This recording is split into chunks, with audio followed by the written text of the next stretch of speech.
আসসালামু আলাইকুম রহমতুল্লাহ। প্রিয় বন্ধুরা, আশা করি সবাই ভালো আছেন। আমি আলহামদুলিল্লাহ ভালো আছি। আজ একটা বিষয় শেয়ার করার জন্য এই ভিডিওতে আসলাম। তো বিষয়টা হচ্ছে, দেখুন, আমরা অনেকেই রাস্তাঘাটে বাসে গাড়িতে চলাচল করি। তো চলাচল করার সময় হয় কি, যেমন অফিসে যাওয়ার উদ্দেশ্যে বের হইলে অধিকাংশ মানুষই বাসে যাওয়া আসা করে।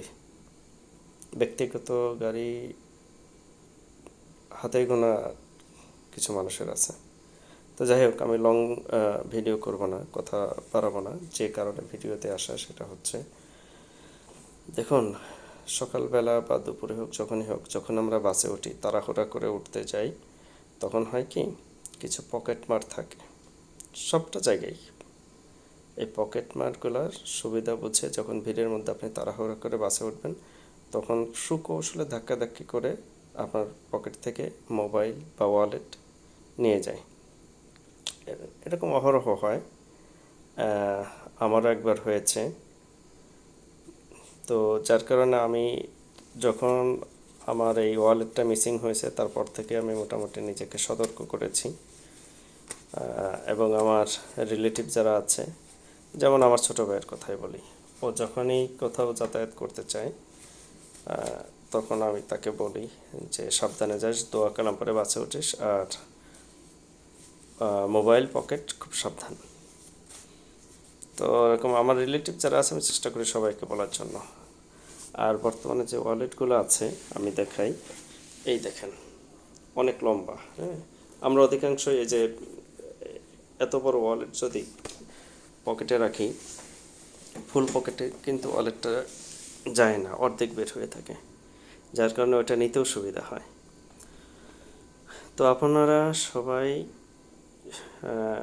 যারাই গাড়িতে চলাচল করবেন, একটু সাবধানে যাতায়াত করবেন। দেখেন, একটা ওয়ালেটের মধ্যে, মানিব্যাগের মধ্যে শুধু টাকা থাকে না, প্রয়োজনীয় গুরুত্বপূর্ণ অনেক কাগজপত্র থাকে। বিশেষ করে আপনার ক্রেডিট কার্ড, এনআইডি কার্ড, তারপরে অফিসের পরিচয়পত্র থাকতে পারে, আর টাকা তো থাকেই। তো এগুলো যদি মিসিং হয়, তাহলে এইগুলা পুনরায় রিপ্লেস করা যে কী পরিমাণ ভোগান্তি। আপনার টাকা গেলে আপনি টাকা পাবেন, কিন্তু ধরুন এনআইডির কথাই বলেন, একটা স্মার্ট কার্ড যদি হারিয়ে যায়, আপনি কিন্তু এই স্মার্ট কার্ড আর তুলতে পারবেন না। ওটার কপি উঠাইতে পারবেন, তাও অনেক ভোগান্তি। তো এরকমের প্রত্যেকটাই সেই অনেক ভোগান্তি। তো ভোগান্তি এড়ানোর জন্যই আমি সবার কাছে অনুরোধ করছি, যারাই বাসে যাতায়াত করবেন, আমরা কি হয় জানেন, বাসের মধ্যে উঠেই হয় দরজার কাছে, না হয় মাঝখানে দাঁড়িয়ে থাকি, ভিড়ের মধ্যেই দাঁড়িয়ে থাকতে পছন্দ করি। কিন্তু আপনি যদি একটু কষ্ট করে একেবারে পিছনের দিকে যান, দেন সেক্ষেত্রে দেখবেন ওখানে লোকজন কম থাকে, এবং এই মানিব্যাগ বা মোবাইল এগুলো চুরি হওয়ার সম্ভাবনাও কম থাকে। তো সেই জন্যই সবাইকে বলছি, আপনারা সাবধান হন। আর একটি সচেতনতাই অনেক দুর্ঘটনা থেকে রক্ষা করে।